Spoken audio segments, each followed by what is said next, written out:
নমস্কাৰ মৰমৰ ছাত্ৰ ছাত্ৰীসকল জ্ঞান হাইভ ইউটিউব চেনেলৰ অন্য এটা ভিডিঅ' তোমালোকক আন্তৰিক স্বাগতম জনাইছোঁ আৰু আজি এই ভিডিঅ'ত দশম শ্ৰেণীৰ বিজ্ঞানৰ অষ্টম পাঠ জীৱই কেনেকৈ বংশ বিস্তাৰ কৰে ইয়াৰ কিছুমান MCQ তোমালোকৰ মাজলৈ লৈ আহিছোঁ।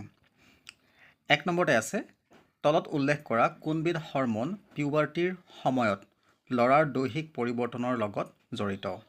ইয়াত অপশ্যনত আছে ষ্টেটোষ্টেৰন, থাইৰক্সিন, ইনচুলিন, এষ্ট্ৰজেন। ইয়াৰ উত্তৰটো হৈছে অপশ্যন ক ষ্টেটোষ্টেৰন।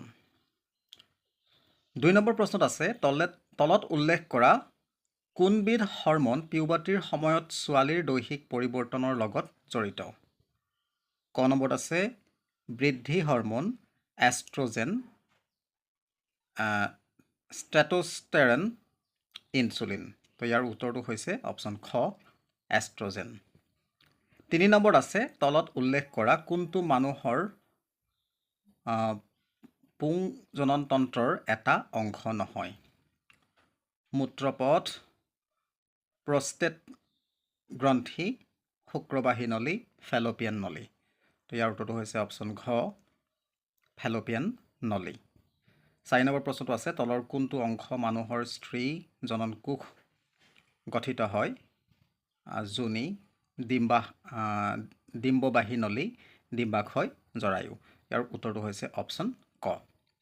5 নম্বৰত আছে তলত উল্লেখ কৰা কোনটো অংশত মানুহৰ পুংলিংগ জনন কোষ বা শুক্ৰাণু গঠিত হয়। শুক্ৰবাহী নলী, শুক্ৰাশয়, শুক্ৰাধাৰ, প্ৰষ্টেট গ্ৰন্থি। তো ইয়াৰ শুদ্ধটো হৈছে শুক্ৰাশয়।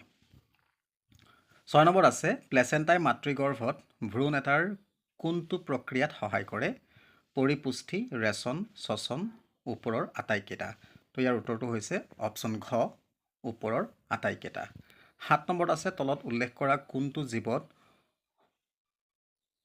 মুকুলোদ্গমৰ জৰিয়তে অযৌন প্ৰজনন সম্পন্ন হয়। Yeast, Plasmodium, amoeba, Leishmania. তো ইয়াৰ উত্তৰটো হৈছে অপশ্যন ক ইষ্ট। 8 নম্বৰত আছে তলত উল্লেখ কৰা কোনটো মানুহৰ শৰীৰৰ স্ত্ৰী জননতন্ত্ৰৰ অংশ নহয়। শুক্ৰবাহী নলী, জৰায়ু, ডিম্বাশয়, ডিম্ববাহী নলী। তো ইয়াৰ শুদ্ধটো হৈছে অপশ্যন ক শুক্ৰবাহী নলী। 9 নম্বৰত আছে তলত উল্লেখ কৰা কোনটো কোষৰ অংশত পৰৱৰ্তী প্ৰজন্মলৈ পিতৃ মাতৃৰ চাৰিত্ৰিক বৈশিষ্ট্যৰ উত্তৰাধিকাৰৰ তথ্য থাকে।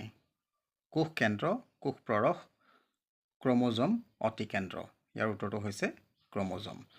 10 নম্বৰত আছে তলত উল্লেখ কৰা কোনটোক প্ৰ'টিন সংশ্লেষণৰ বাবে তথ্যৰ উৎস বোলা হয়। DNA, কোষ কেন্দ্ৰ, অতিকেন্দ্ৰ, কোষ কেন্দ্ৰ প্ৰৰশ। ইয়াৰ শুদ্ধ উত্তৰটো হৈছে অপশ্যন ক DNA। তো মৰমৰ ছাত্ৰ ছাত্ৰীসকল যদি ভিডিঅ'টো চাই ভাল লাগিছে এটা লাইক কৰিবা, শ্বেয়াৰ কৰিবা আৰু যদি চেনেলটোত প্ৰথমবাৰৰ কাৰণে ভিজিট কৰিছা তেনেহ'লে চেনেল ছাবস্ক্ৰাইব কৰি কাষত থকা বেল আইকনটো প্ৰেছ কৰি অল কৰি ৰাখিবা। ধন্যবাদ।